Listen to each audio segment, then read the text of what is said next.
what happens when you have multiple neighbors, and by definition, relationships with neighbors are very complicated. They're all democratic polities. Governments will change. There will be political debates in their country.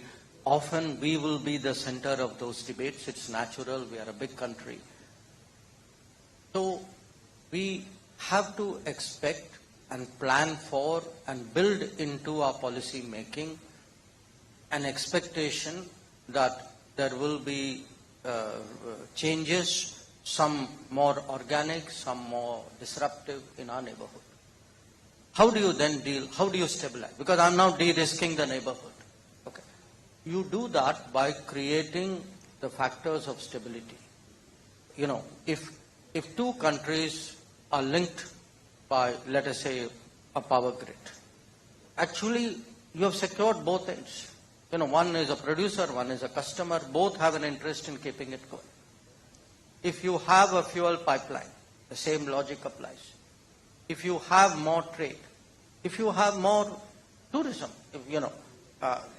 let's say, take Bangladesh. I mean, there's a lot of medical tourism which happens out of Bangladesh. Okay, the patients benefit there, the industry benefits.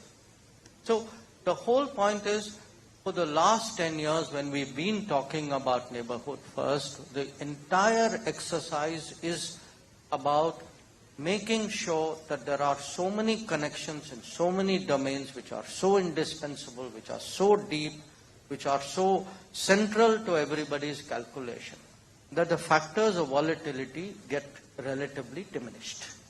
So whatever happens finally, people will say, okay, we may have those differences, but there's that reality out there. And I think that's good for us. Are you seeing that happen in Bangladesh with the interim administration? People are talking about extradition requests to... No, look, you are in the newspaper business. For you, it's a 24-hour cycle. I'm in the diplomacy business. For me, I'm prepared to wait at least a few months for anything to fructify. So, I think I would not be in a hurry to call out situations. And look, I'm not saying that to be evasive or diplomatic. I mean, I urge you to look, for example, at our relationship with Maldives last year. A year ago, people were predicting all kinds of things about our relationship. The fact is, the factors of stability at the end of the day kicked in. Look, let me tell you one thing. Our neighbors eventually do know when COVID happened, they got their vaccines because of us. When Ukraine conflict happened, many of them got their fertilizers and their food grains because of us. When, difficult situations happened, ask Sri Lanka. I mean, had Sri Lanka waited for the IMF to deliver, God only knows what would have happened. The fact is, we stepped in much faster, much less conditional, and in much larger volumes. So, at the end of the day, the neighborhood today knows the reality.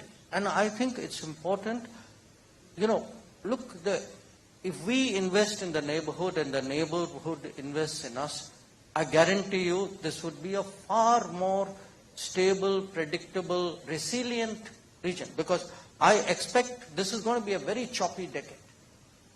We're going to, because we have two big problems. Don't think that's the end of it. We're still in the first half of the decade. So, if you are going to prepare for a very choppy existence, everybody is looking for ways of securing themselves. And these are ways of doing so. So, I think they value it as well. Now, in that given, your question on China. Look, China in many ways is a unique problem. Because it is a unique polity, it is a unique economy. And unless one tries to grasp that uniqueness and understand it, I think the judgments, the conclusions, and possibly the policy prescriptions flowing out of it can be problematic. It's not just an Indian problem. Are you referring to the economic survey? No. I'm referring to the world's response to China. If today people are complaining about trade deficits with China. And we are too, Why is that?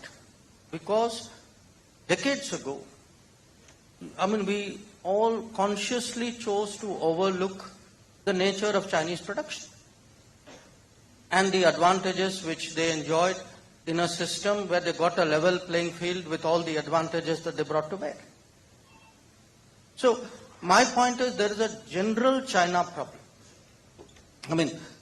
Do remember, Pranav, we are not the only country in the world which is having a debate about China. Go to Europe and ask them, what is today among your major economic or national security debates? It's about China. Look at the United States. It's obsessed with China, and rightly so in many ways. So the fact is, let's not make out as though it's only India which has a China problem. India has a China problem, a special China problem. That's over and above the world's general China problem. So my point is, when you look at this,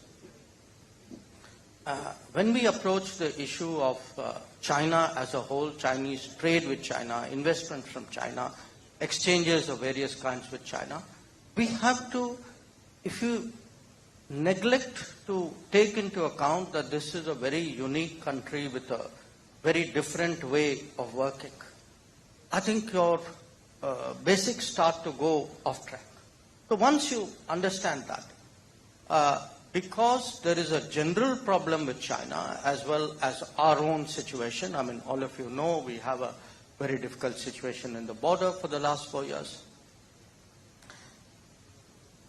I think the sensible response to it is to take the precautions which a country like India should be taking.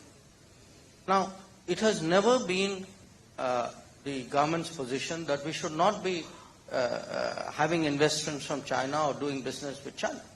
It is that investment, because we are largely talking investments here. When it comes, trade is a different matter. I'm happy to talk about why we should be manufacturing more. But on the investments issue, I think, to me, it's common sense that investments from China would be scrutinized. I think the border and the state of relations between India and China call for it. But I think even if countries who do not have a border with China are scrutinizing investments from China. Europe doesn't have a border, America doesn't have a border, but yet they're doing that.